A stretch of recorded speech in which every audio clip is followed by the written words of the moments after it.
The summer sun in Dallas reflected mercilessly off the glass facades of the skyscrapers in the business center. On the 23rd floor of the Millennium Towers Hotel, Aidan Colefield examined his reflection in the mirror, adjusting his perfectly tied tie. At 27, he already knew that his appearance was not just a gift of nature, but a tool for building the future he had set for himself. "Meeting in 30 minutes, everything is ready," came the message on his phone from Daniel Pierce, the hotel's VIP service manager. Aidan smiled. Over the 3 years they had been working together, the system had been fine-tuned to perfection. Daniel organized confidential meetings and ensured security, receiving 15% of Aidan's fees, a profitable partnership for both of them. Today's client was a regular, Jeffrey Watson, vice president of an investment bank, a married man with 2 children, and a photo of his happy family on his desk. Within an hour, Aidan already knew that Jeffrey was planning to buy a summer home in Florida, that his eldest son had been accepted to Princeton, and that the board of directors was considering a major merger with the Texas oil giant Shaw Energy. Robert Shaw is a real Texas bastard, but his company is a gold mine, Jeffrey shared, relaxing after the meeting. "If the deal goes through, our stock will skyrocket 30%. Aidan kept a straight face, although the name Robert Shaw piqued his interest. Shaw was a legend in Dallas business circles, a 54-year-old tycoon who had made his fortune in oil and real estate and was known for his conservative views and generous charitable donations. In public, he championed traditional family values, although rumors circulated in the escort industry about his secret preferences. Leaving his hotel room, Aidan checked the time, 5:45 p.m. His sister Sophie had insisted on dinner, and he knew that being late would raise unnecessary questions. Half an hour later, he was sitting in the trendy Blue Olive restaurant in the uptown neighborhood, watching his older sister study the menu with her usual meticulousness. "You can't hide your life forever, Aidan," Sophie said when the waiter had taken their order. "I'm worried about you." Sophie Colefield, 32, was the complete opposite of her brother. A corporate lawyer at the prestigious firm Harris & Partners, she had built her career on an impeccable reputation and hard work. Her elegant pantsuit and sleek hairstyle contrasted with Aidan's more relaxed, albeit expensive, style. "I'm not hiding anything, Sophie. I'm a style and personal image consultant," Aidan replied with a smile that didn't fool his sister. "With clients who prefer to meet in hotels at odd hours of the day? I wasn't born yesterday, Aidan." Aidan paused, staring at his glass of wine. They had never discussed exactly how he earned his living, but Sophie was smart enough to guess. The question was how much she knew. "I'm saving money, Sophie. In a year or 2, I'll have enough to start my own business." "What kind of business? And at what cost, Aidan?" "Some doors, once opened, never close completely," she said, genuine concern in her voice. The conversation moved on to more neutral topics, but the tension did not disappear completely. After dinner, saying goodbye to his sister, Aidan decided to take a walk, despite the evening heat. His thoughts returned to the information about Robert Shaw. In his apartment in the fashionable Deep Ellum neighborhood, Aidan opened his laptop and began his research. Shaw was a prominent figure, photos at charity events, interviews with business publications, press releases about his company's new projects. Aidan methodically gathered information, as he did with all potentially promising clients. A call from Daniel interrupted his research. "There's a request from a new client for tomorrow." "Very solid. Double the rate. But there are special confidentiality requirements." "Who?" Aidan asked, feeling a sudden tension. "Mr. RS's personal assistant is requesting a meeting in a private hotel suite. RS were the initials of Robert Shaw. The coincidence was too obvious to ignore." "Tell him I'm interested, but I'd like to know more details," Aidan replied, trying to hide the excitement in his voice. Putting down the phone, he returned to his computer and began a more thorough search. Half an hour later, he stumbled upon a 5-year-old article about Shaw's charitable foundation. which had suddenly stopped funding a program to support LGBT youth without publicly explaining why. After another hour of searching, Aiden found a deleted blog post by a former employee of the foundation who hinted at the double standards of the management. Aiden's attention was drawn to a mention of an upcoming deal between Shaw's company and a group of investors from Saudi Arabia. According to business publications, the billion-dollar agreement was to be signed within a month. The phone rang again. Daniel. Details received. Tomorrow, 9 p.m., the President's Suite at Millennium Towers. Special requirements. Absolute discretion. No electronic devices. Meeting no longer than 2 hours. Accepted, Aiden replied, feeling a plan begin to form in his head. Aiden spent the next morning preparing for the meeting. He carefully chose his wardrobe, a dark blue suit that emphasized his slim figure but looked conservative enough for a client of this caliber. Then followed hours of research. He studied interviews with Shaw, analyzed his manner of speech, interests, and political views. At 4:30 p.m., Aiden's phone rang. The number was unfamiliar. "Hello," he answered. "Mr. Caulfield, this is Amanda Shaw, Robert Shaw's daughter." The voice on the other end of the line sounded nervous. "I need to talk to you. It's about my father." Aiden froze. He hadn't expected this turn of events. "I'm sorry, but I'm not sure I understand. Please, I know who you are and what you do. And I know about my father's plans for tonight. We need to meet. Now." Aiden's mind raced to analyze the situation. Robert Shaw's daughter, whom he had read about in articles, a 25-year-old Yale graduate working for an environmental organization that often criticized the oil industry. How did she find out about him? And what exactly did she know? "Where do you want to meet?" he asked, deciding to take a chance. "Mercury Cafe on Main Street." In an hour. After hanging up, Aiden felt adrenaline rush through his body. The situation was becoming unpredictable, but potentially much more interesting than he had anticipated. Information is power, and now he was on the verge of gaining access to something that could change the rules of the game. He picked up his phone and dialed Daniel's number. "I need all the information you can find on Amanda Shaw. And check how reliable today's order is." Aiden arrived at the Mercury Cafe 10 minutes before the appointed time. He chose a table in the corner with a good view of the entrance and ordered a coffee. Exactly 1 hour later, a young woman in jeans and a simple blouse with short dark hair and a tense expression on her face entered the cafe. She headed straight for his table.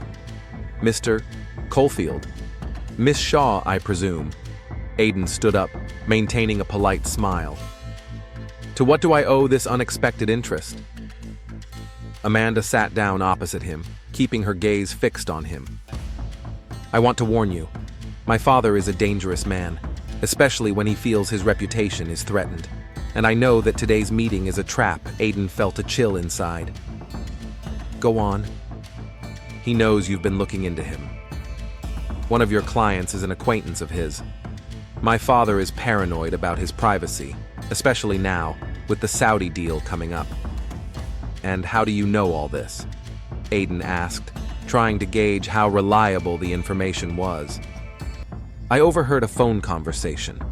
He ordered his head of security to arrange a meeting with you and resolve the issue." Aiden was silent, thinking about what he had heard. It could be true, or it could be a carefully thought-out manipulation. "Why did you decide to warn me?" "We don't know each other." Amanda looked away. "I have my own issues with my father, and I don't want anyone to get hurt because of his obsession with control and reputation." She took a flash drive out of her bag and placed it on the table. "Here's some information that might interest you. Documents about the real beneficiaries of his companies, including offshore accounts. And something else, personal." Aiden looked at the flash drive, realizing that a whole new game with much higher stakes was opening up before him. "What do you want in return?" "Nothing. Just don't say this information came from me." Amanda stood up. "And be careful." "Very careful." When she left, Aiden remained seated, staring at the flash drive. If Amanda's information was correct, today's meeting with Robert Shaw would not take place, at least not as planned. But he now had a much more valuable resource. He took out his phone and dialed Daniel's number. "We need to cancel today's meeting. Something unexpected has come up." Daniel paused for a second. "Are you sure?" "This client is very influential." "Absolutely sure," Aiden replied. "And one more thing. I need to set up a meeting with Jeffrey Watson." As soon as possible, the morning began with rain, a rare visitor to Dallas in the summer. Aiden sat by the window of his apartment, looking through the contents of the flash drive he had received from Amanda Shaw. The documents confirmed her words. There were bank statements from offshore accounts, internal correspondence about questionable deals with companies from countries with high levels of corruption, and, most valuable of all, details of an upcoming contract with Saudi investors. But the most interesting was a folder labeled Personal. In it, Aiden found photos of Robert Shaw with young men in private settings and records of payments for escort services, carefully disguised as consulting expenses. Some of the photos were quite compromising. "A gold mine," Aiden muttered. Now he understood why Amanda had said she had a score to settle with her father. By collecting such an archive, she was clearly laying the groundwork for some kind of game of her own. A phone call interrupted his thoughts. "Aiden, it's Daniel. I have news about yesterday's client. I'm listening." His representative was extremely unhappy about the cancellation. He said it was unprofessional. But I detected something strange in his voice. Relief, perhaps? Aiden thought for a moment. If Amanda's version was correct, canceling the meeting could have ruined the trap she had set. "What about Jeffrey Watson? Were you able to arrange a meeting?" "Yes, today at 7 p.m., at the usual place." He sounded intrigued. "One more thing. I checked Amanda Shaw, as you requested. She does work for an environmental organization, but in recent months, she and her father have been in a public conflict. She has criticized his company for environmental violations and tried to block the deal with the Saudis." "Interesting," Aiden replied. "It seems family drama can be useful." After talking to Daniel, Aiden began to develop a plan. He had information that could destroy both Robert Shaw's reputation and his multi-billion-dollar deal. But he had to proceed with caution. Shaw was not the type to allow himself to be blackmailed with impunity. Aiden opened a new text document and began to draw up a plan. Verify the authenticity of the information through Jeffrey Watson. Assess Shaw's reaction to a possible leak. Formulate the conditions. What exactly did he want to get? Ensure his own safety. He paused at the last point. Safety was a key issue. If Shaw really planned to deal with him, simple blackmail could lead to even greater danger. He needed insurance. Aiden created an encrypted archive with all the materials and uploaded it to cloud storage with a setting to automatically send it to specific recipients if he did not enter the cancellation code within 48 hours. One of the recipients he specified was the editorial office of a major Texas newspaper known for its investigations. The meeting with Jeffrey Watson took place in the usual suite at the Millennium Towers Hotel. Aiden chose a neutral approach, not revealing all his cards at once. "I've heard some interesting news about the upcoming Show Energy deal," he began, after they moved on to cocktails. "Oh, everyone's talking about that deal," Jeffrey enthusiastically joined in. "If it goes through, it will change the balance of power in the Texas energy sector." "If," Aiden clarified. "Are you having doubts?" Jeffrey looked around as if checking to see if anyone was eavesdropping. "There are rumors of some unusual conditions. The Saudis are insisting on a full audit of all of Shaw's assets before signing, and he's very protective of his finances." "I see," Aiden nodded. "What about Shaw's personal reputation? How important is that to the deal?" "Critically important," Jeffrey lowered his voice. "The Saudis are very conservative partners. Any scandal, especially of a personal nature, and they will immediately walk away from the negotiations." "Why do you ask?" Aiden smiled. "Just interested in business ethics. By the way, do you know his daughter Amanda?" Jeffrey grimaced. Robert's headache. She's always criticizing him, trying to undermine the company's reputation. Recently, she threatened to hand over some documents to environmental activists. The information was coming together into a logical picture. Amanda was probably using Aiden as a tool in her fight against her father. But that didn't make the materials he had obtained any less valuable. Leaving the hotel, Aiden felt like he was being watched. He didn't see anyone following him, but his intuition rarely failed him. Instead of going home, he headed to a nightclub in Deep Ellum, where he used a back door to cross into the neighboring building and called a taxi from another street. In his apartment, he turned on the TV to the business channel, which was broadcasting an interview with Robert Shaw. The tycoon looked confident as he talked about his company's upcoming projects. Nothing in his behavior betrayed any concern. "Let's see how you sing when you see what I have," Aiden muttered. The next morning, he called his sister. "Sophie, we need to talk. Not at a restaurant, not at home. Somewhere safe." "Aiden, what's going on?" Sophie's voice sounded alarmed. "Nothing serious. I just want to ask your advice on a legal matter." They met at the Dallas Botanical Garden, strolling along the paths among exotic plants, where the sound of water in the fountains made eavesdropping virtually impossible. "Theoretically," Aiden began, choosing his words carefully, "if a person had information that could damage the reputation of a very influential person, information obtained legally, but of a sensitive nature, what are the legal risks of using such information?" Sophie stopped and looked intently at her brother. "Aiden, what are you getting yourself into?" "That sounds like preparation for blackmail, and blackmail is a criminal offense, regardless of how the information was obtained." "I'm speaking hypothetically." "No, you're not." Sophie crossed her arms over her chest. "You've got money, you're nervous.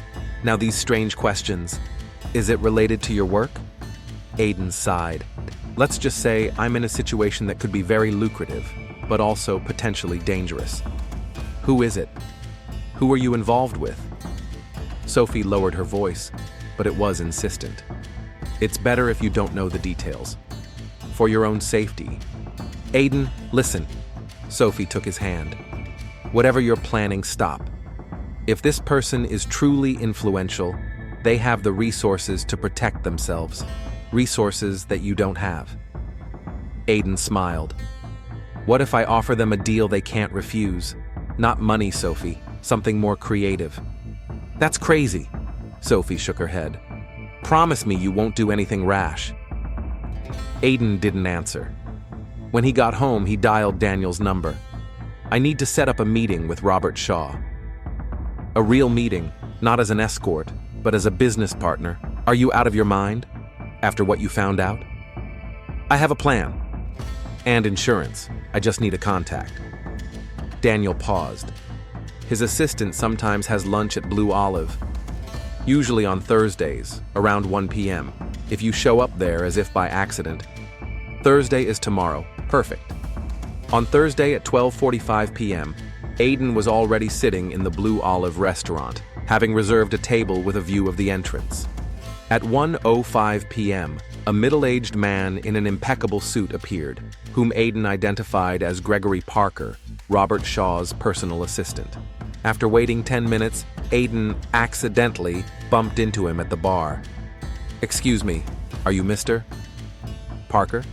I saw you at the Shaw Foundation charity dinner last month." Parker looked at him doubtfully. "Perhaps. I don't remember all the guests. I would like to give Mr. Shaw some information that may be of interest to him. It's personal. Mr. Shaw is a very busy man. It's about documents that could affect an upcoming deal with the Saudis," Aiden said quietly, "and some photographs that are not meant for public viewing." Parker's face froze. "Who are you?" "A man who could be useful to Mr. Shaw or vice versa. It depends on his decision," Aiden said, handing him a business card with his phone number. "I'll wait for his call until tomorrow evening." Leaving the restaurant, Aiden knew that the first step had been taken. Now all that remained was to wait for Shaw's reaction and prepare for the next move in this dangerous game. The phone rang at 11:17 p.m. just as Aiden was getting ready for bed. The number was hidden. "Hello," he answered, instantly alert. "Mr. Caulfield." The voice on the other end was low and controlled. "Robert Shaw. I believe we need to meet." Aiden felt his pulse quicken, but kept his tone calm. "I agree, Mr. Shaw. Where and when?" "Tomorrow, noon, my office in the Shaw Energy Tower." "With all due respect, sir, I would prefer more neutral territory." A short pause. "Fine. The Azure restaurant on the 50th floor of Ocean Tower, the private room, and Mr. Caulfield. I expect specifics, not vague threats." "Of course. See you then, Mr. Shaw." After the call, Aiden couldn't sleep. The plan was coming together faster than he had expected. Shaw didn't deny the situation or make threats. That could mean either confidence in his position or a willingness to negotiate. In the morning, Aiden carefully prepared for the meeting, choosing a strict business suit. He made another backup copy of the materials and programmed the compromising photos to be automatically sent to the Dallas Morning News editorial office if anything happened to him. Then he called Daniel. "The meeting with Shaw is at noon today," he said. "Are you sure this is a good idea?" Daniel's voice sounded concerned. "No, but it's a necessary idea." "Aiden, I've done some research. The last person who tried to blackmail Shaw 5 years ago disappeared. Officially, he left for Mexico. Unofficially, no one has seen him since." Aiden paused, digesting the information. "Thanks for the warning. I'll be careful." "That's not the point," Daniel sighed. "My contact in Millennium Towers security said they asked about me yesterday, and about you. Shaw's people are investigating us, Aiden.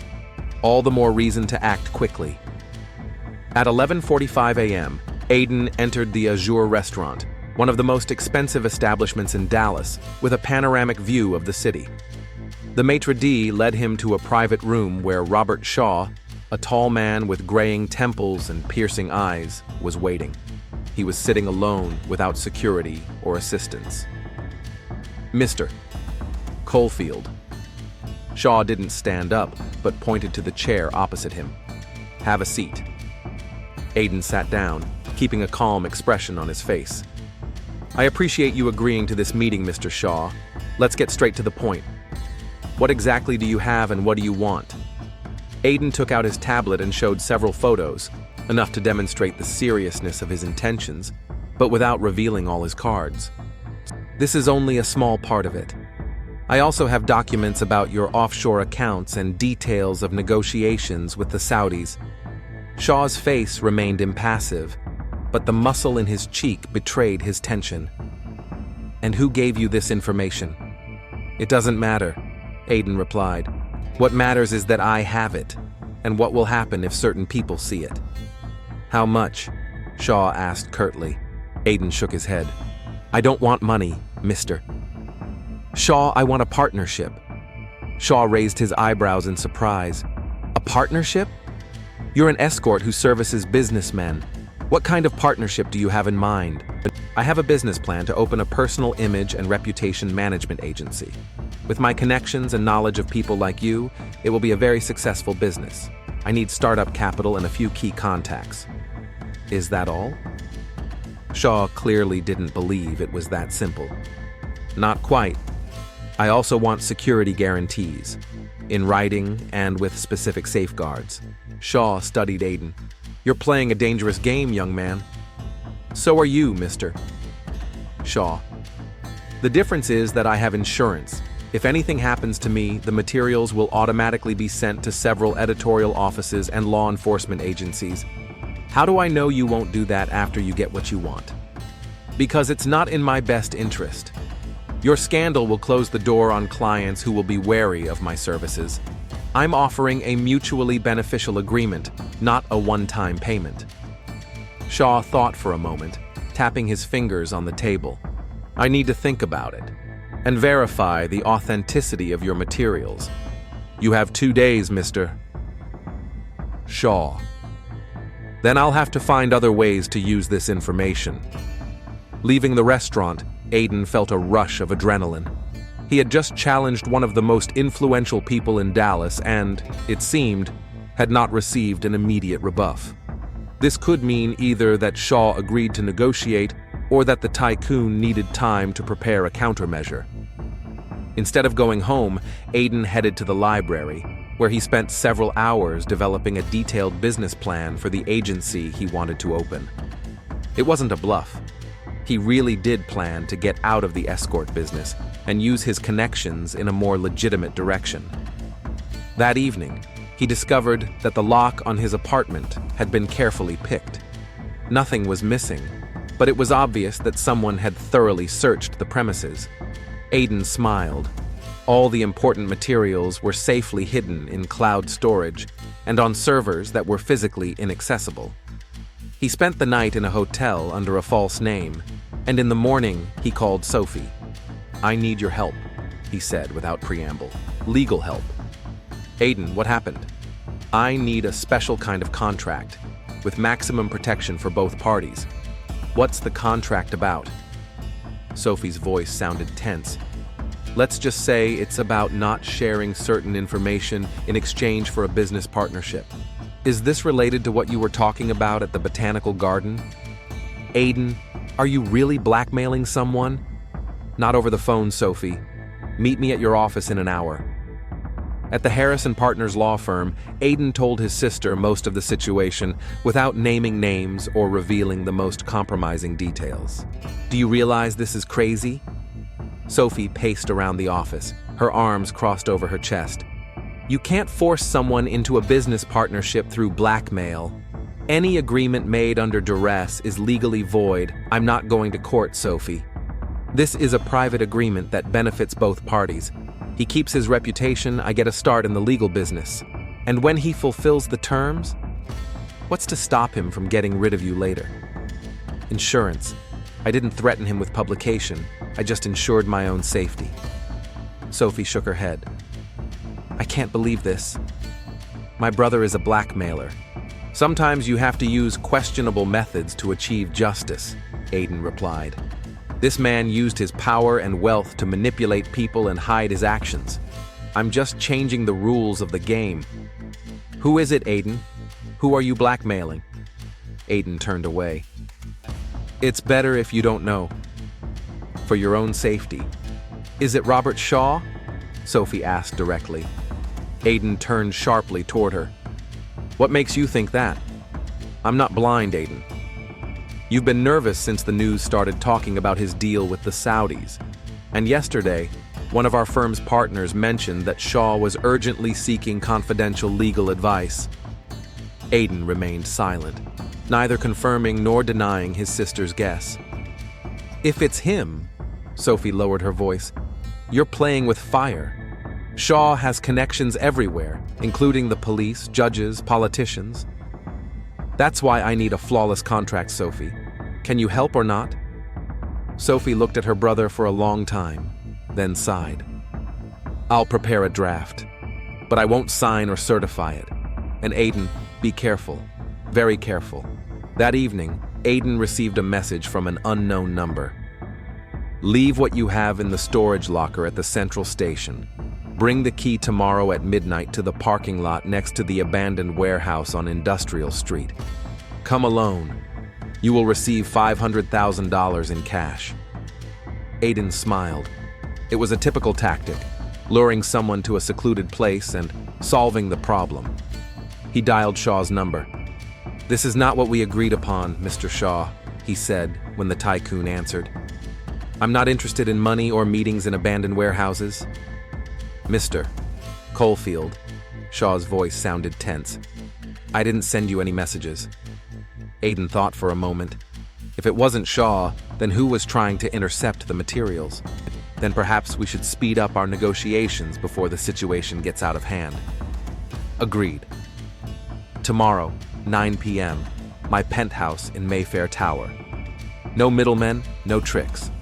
Bring all the materials in your agreement." After talking to Shaw, Aiden called Daniel. "I need your help. And your car. Are you going to meet with him? Daniel sounded alarmed. Yes, at his penthouse. Tomorrow evening. It's a trap, Aiden. You realize that, right? Maybe. But I have a plan.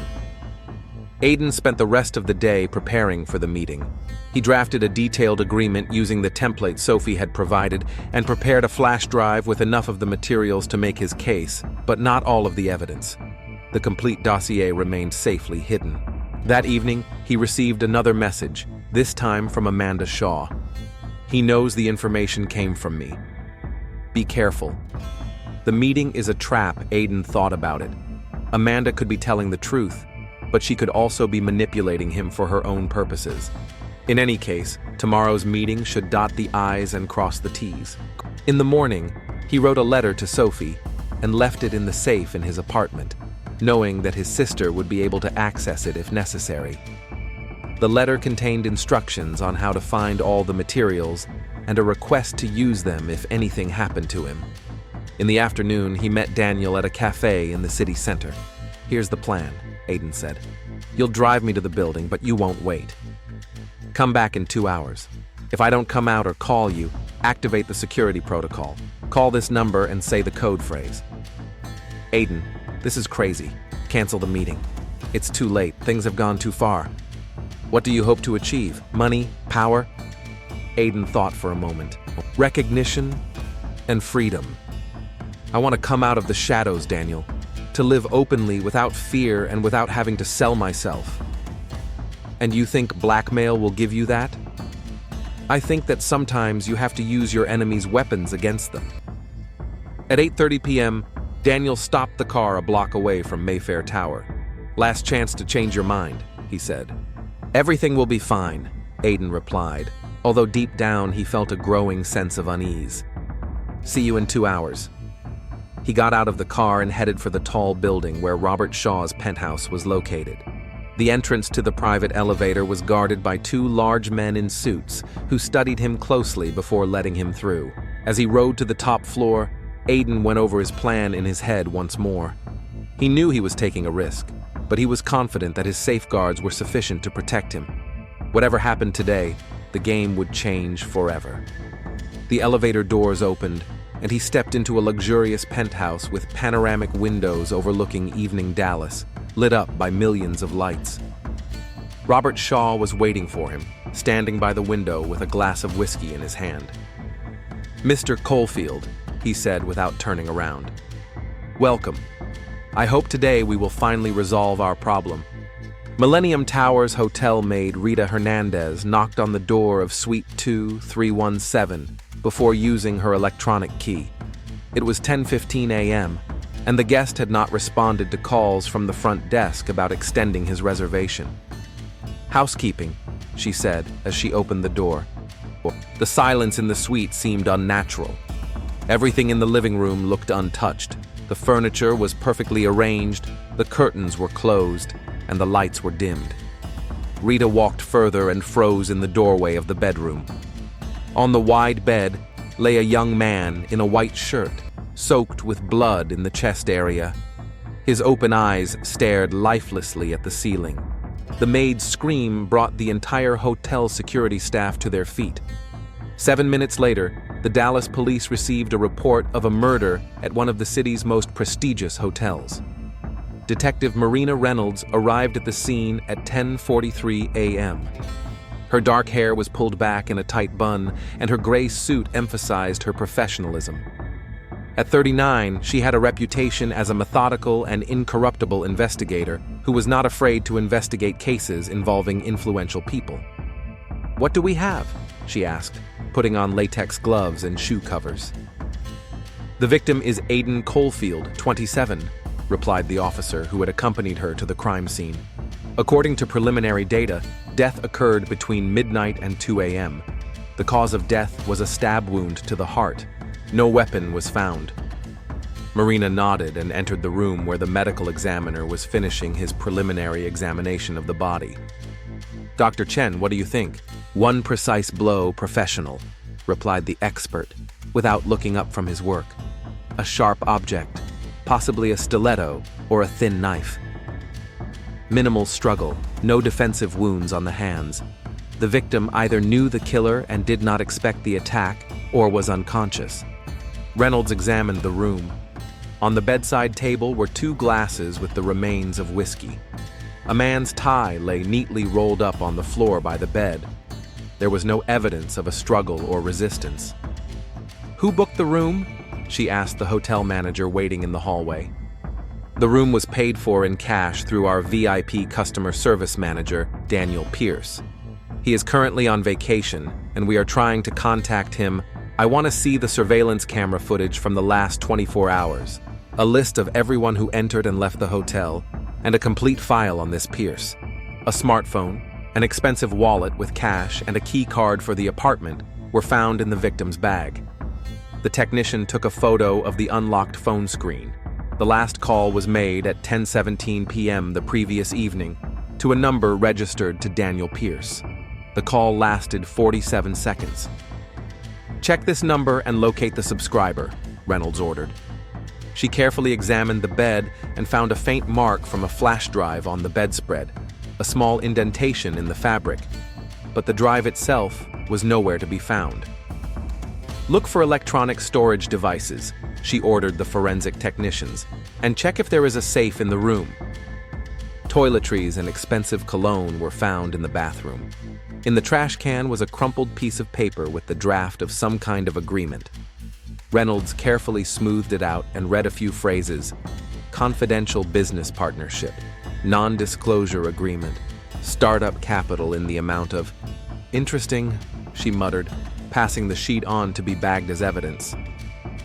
An hour later, when the initial examination of the crime scene was complete, Reynolds went down to the hotel security office to view the camera footage.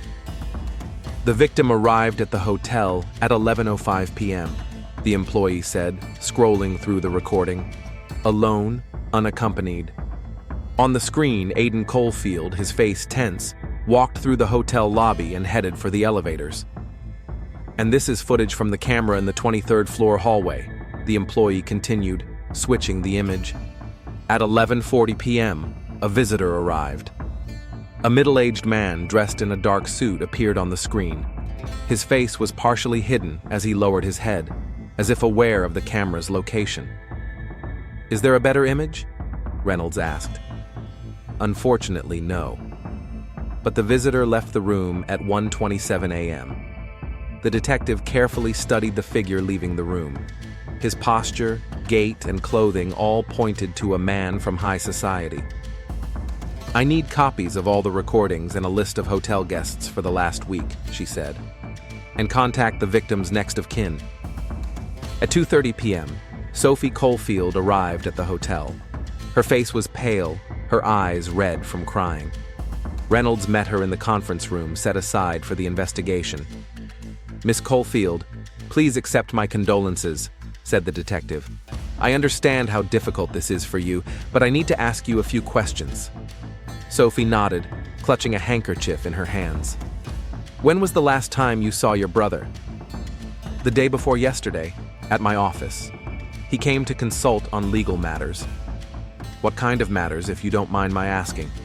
Sophie hesitated. "That's confidential, detective. Attorney-client privilege." "Miss Colefield, your brother is dead. Any information could help find his killer." Sophie took a deep breath. He wanted to draw up a confidentiality and business partnership agreement, but he didn't say with whom. "Did your brother have any enemies? Anyone who might have wanted to harm him?" "Aiden led a complicated life, detective. He worked with very influential people." "How did he work?" Reynolds asked, though she already guessed the answer. "Officially, he was a personal image consultant. Unofficially, he was an escort for wealthy and influential clients." Reynolds wrote down this information. "Had he been acting strangely lately? Was he nervous or worried?" "Yes." Sophie looked the detective straight in the eye. "He said he had information that could change his life. Something related to one of his clients. Did he name the client?" Sophie hesitated again. "Not directly. But I suspect it was Robert Shaw, the oil tycoon?" "Yes. Aiden mentioned a big deal with the Saudis and talked about a man whose reputation couldn't withstand certain revelations. Reynolds nodded, taking notes. Did your brother leave any documents or instructions in case something happened to him?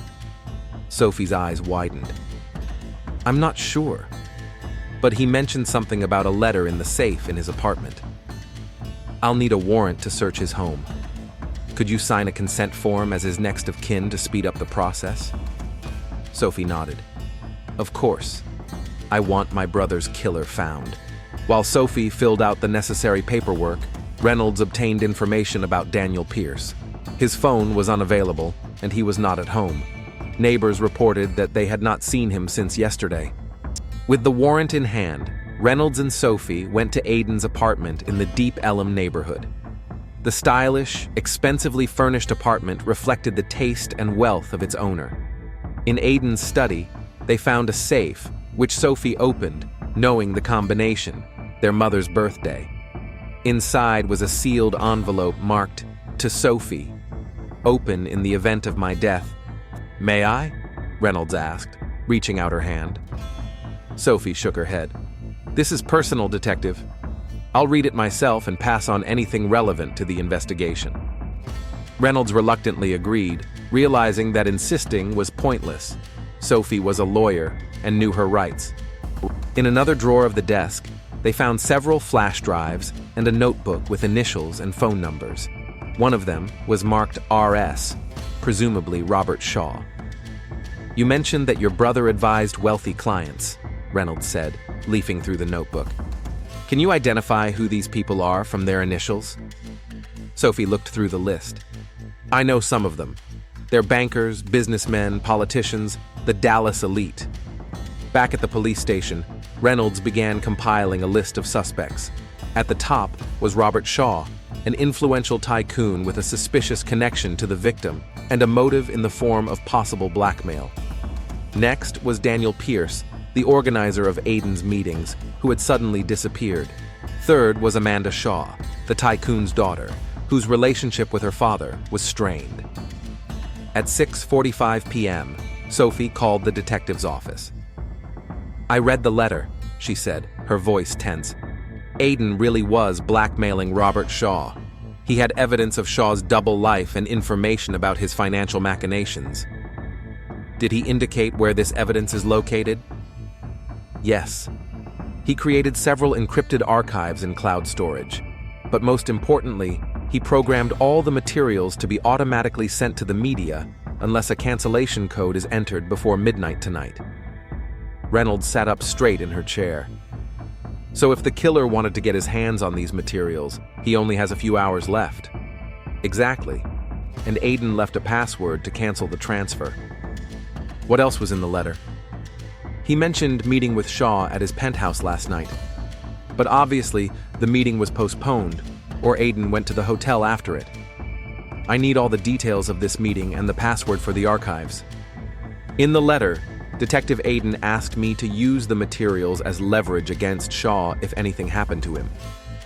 He didn't want these files to fall into the hands of the police. Miss Caulfield, we're talking about murder. Concealing evidence is a criminal offense, I know, Sophie's voice faltered. But I also know that Shaw is influential enough to avoid punishment unless we have irrefutable proof of his guilt. Reynolds understood Sophie's logic. In Dallas, money and connections often proved stronger than the law. What do you propose? A compromise. I'll give you a copy of the archives, but I'll keep the originals as insurance. Reynolds thought for a few seconds. Agreed. But you don't take any action without my knowledge. After talking to Sophie, Reynolds received the results of the analysis of the glasses from the room. Both had traces of whiskey and a sedative. One glass had Aiden's fingerprints on it, while the other had carefully wiped prints that the experts were trying to restore. It looks like the victim was sedated before the murder, Reynolds concluded as she reviewed the report. Professional work. At that moment, Lieutenant Garcia entered the office. We have a problem, Reynolds, the police chief called. Shaw has filed an official statement that he was waiting for Caulfield at his penthouse last night, but Caulfield didn't show up. He demands that his name be removed from the list of suspects. On what grounds? He has an alibi. A party at his house with a dozen witnesses, including 2 judges and the deputy mayor. Reynolds shook her head. Too convenient. Check how reliable these witnesses are. Already did. They all confirm his presence from 8 p.m. to 2 a.m. There are even photos. Reynolds thought for a moment. So either Shaw is really innocent, or he used an intermediary, the lieutenant finished. At 9:30 p.m., information came in about Daniel Pierce's whereabouts. His credit card had been used at a motel on the outskirts of town. Reynolds immediately went there with 2 officers. In a cheap motel room, they found Daniel, nervous, his hands shaking. Detective Reynolds, Dallas Police Department, she introduced herself. We have some questions about the death of Aiden Caulfield. Daniel's face turned pale. Aiden's dead? When? How? You didn't know? Reynolds watched his reaction closely. No. I was supposed to meet him yesterday after the negotiations with Shaw, but he didn't show up. I tried to call him, but his phone was unavailable. And you decided to hide in a motel? Daniel lowered his head. I was scared. Aiden warned me that if anything happened to him, I would be in danger too. He set up some kind of security system and gave me instructions. What instructions? To activate the protocol if he didn't get in touch. To call a certain number and say a code phrase. Did you do that? Yes, this morning, but no one answered. Reynolds showed him a photo of a man from the hotel's surveillance camera footage. Do you know this man? Daniel stared at the image. It's hard to say for sure, but he looks like Gregory Parker, Robert Shaw's personal assistant. Are you sure? No, not 100%. But the height, build, and gait are very similar. Reynolds made a note in her notebook. Mr. Pierce, you'll have to come with us to give an official statement. On her way back to the station, Reynolds received a message from the experts. Microparticles had been found on the tie found in the hotel room that matched a special type of fabric used to make high-end suits. Only one tailor in Dallas, serving an elite clientele, made such suits. The circle of suspects was narrowing. Despite Robert Shaw's alibi, all the threads led to him or his immediate circle. But there was no direct evidence yet. Reynolds knew that a long night of investigation lay ahead. On her desk lay printouts of Aiden's correspondence, recordings of telephone conversations, and copies of documents from flash drives. Somewhere among this data lay the truth and the key to the killer's identity. The 3rd day of the investigation brought an unexpected turn for Marina Reynolds. The technical department recovered deleted files from Aiden's phone, among which was an audio recording of a conversation with Amanda Shaw on the eve of the murder.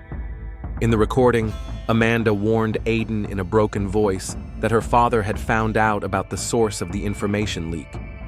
She mentioned that she had overheard her father talking to Parker about the need to finally solve the problem. Reynolds listened to the recording twice, noting the details. Amanda's voice sounded genuinely frightened, although it could have been part of a well-thought-out manipulation. In Captain Morrison's office, Reynolds encountered resistance. The captain reported Shaw's complaint of harassment and pressure from the tycoon's lawyers. Reynolds presented the available evidence: the recording of Aiden's conversation with Amanda, fabric particles from the elite suit, and Parker's identification on the hotel cameras. After some hesitation, the captain approved a warrant to question Shaw's assistant, but only allowed an informal conversation with Amanda. In the control room hallway, Reynolds met Sophie Caulfield, who had gained access to her brother's encrypted archives. Behind the closed doors of the office, Sophie showed printouts of documents that included not only compromising photos of Robert Shaw, but also financial reports on the transfer of large sums to offshore accounts. The documents confirmed that Shaw had provided the Saudis with falsified data on oil reserves and concealed the environmental risks of the project. Of particular interest was a photograph showing Parker handing an envelope to a man who appeared to be a federal official overseeing oil production licensing issues. Reynolds and Sophie concluded that the threat of exposure gave Shaw sufficient motive to eliminate the blackmailer. The conversation was interrupted by a call from technicians who discovered that the number used to activate Aiden's security protocol belonged to the editor of the Dallas Morning News investigative department. This confirmed that Aiden was preparing not only blackmail, but also public exposure. Gregory Parker arrived at the police station accompanied by his lawyer. The tall, fit man in his 50s looked confident but tense. When asked about his whereabouts on the evening of July 15th, he confirmed his previous statement. He was at home with his wife. When Reynolds showed him the surveillance footage, Parker denied being at the hotel or knowing Aiden. However, after being shown a photo of the envelope being handed over, he became visibly tense and requested a confidential consultation with his lawyer. After a brief consultation, the lawyer announced Parker's willingness to cooperate in exchange for a deal with the prosecution. Parker admitted to meeting with Aiden at the hotel, but denied any involvement in the murder. According to him, he had arrived on his employer's instructions to obtain compromising material and force Aiden to sign a non-disclosure agreement. Aiden was already intoxicated, and after drinking whiskey laced with a sedative, he signed the documents and handed over the flash drive. Parker claimed that Aiden was alive when he left the room and categorically denied any knowledge of the murder plot. Parallel to Parker's interrogation, officers brought in Amanda Shaw, who agreed to testify voluntarily. Unlike the confident Parker, the tycoon's daughter appeared confused and frightened. She confirmed that she had given the materials to Aiden, explaining her actions as an attempt to stop her father's environmentally dangerous deal with the Saudis.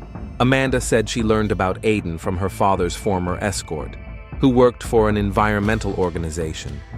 She described her father's rage when he learned about the leak of documents and his conversation with an unknown person about the need to solve the problem without a trace. When asked about the possible perpetrator of the murder, Amanda did not point to Parker, but to a certain Victor, a specialist in delicate matters, a former military man with a distinctive scar on his left cheek. This description matched that of Victor Markov, a former Special Forces soldier who had previously been suspected of carrying out contract killings. Reynolds immediately organized a search for Markov, whose credit card had been used at a car repair shop on the outskirts of Dallas on the morning after the murder. 3 hours later, police surrounded a small house in the suburbs. Markov surrendered without resistance, as if he had been expecting the visit. During questioning, he maintained a professional composure, denying any acquaintance with Aiden. When Reynolds mentioned that his car had been spotted near the hotel on the night of the murder, Markov evaded a direct answer. The decisive moment came when he bluffed about Parker's testimony against him. After a moment of silence, Markov offered a deal: full protection and new documents in exchange for information about Shaw and his orders. By evening, Reynolds had pieced together the full picture of what had happened. According to Markov's testimony, Shaw ordered Parker to obtain the materials from Aiden and slip him a sleeping pill.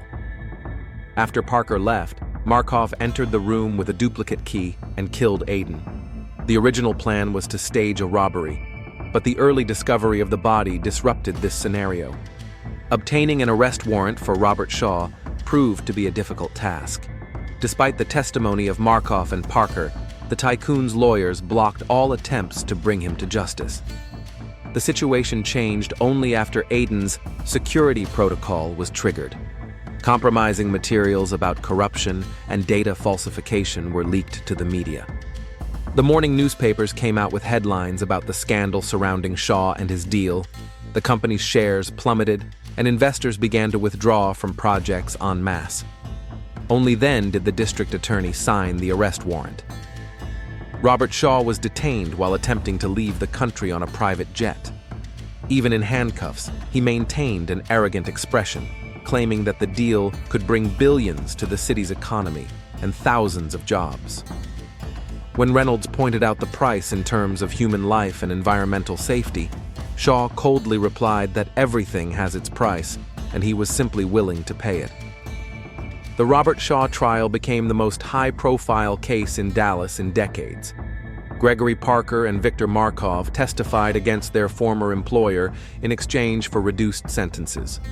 Amanda was the prosecution's key witness, providing additional evidence of her father's corruption schemes. Sophie Colefield attended every hearing, silently observing the proceedings. After the verdict was handed down, 25 years in prison for Robert Shaw, she gave Reynolds another letter from Aiden, addressed not only to his sister, but to society as a whole. In it, Aiden wrote about a system where wealth and power are placed above human lives and nature, about a city ruled by money and connections rather than laws and justice. He expressed his hope for a world where every person, regardless of status, has the right to dignity and respect. The last words of the letter were, "Sometimes you have to step into the shadows to bring to light those who think they can hide in the darkness forever." The Aiden Colefield case changed Dallas. The investigation led to a series of anti-corruption audits, the resignation of several high-ranking officials, and a reform of city government. The deal with the Saudis was canceled, and the area designated for oil production was declared a nature reserve. Daniel Pierce, who avoided charges by cooperating with the investigation, left town. Amanda Shaw continued her environmental activism, using her increased fame to promote conservation initiatives. Marina Reynolds was promoted to head of the anti-corruption department, although she made new enemies among the city's influential circles. Aiden Colefield's story became a warning to those who considered themselves untouchable and a source of hope for those who believed that justice was possible even in a world where everything had a price.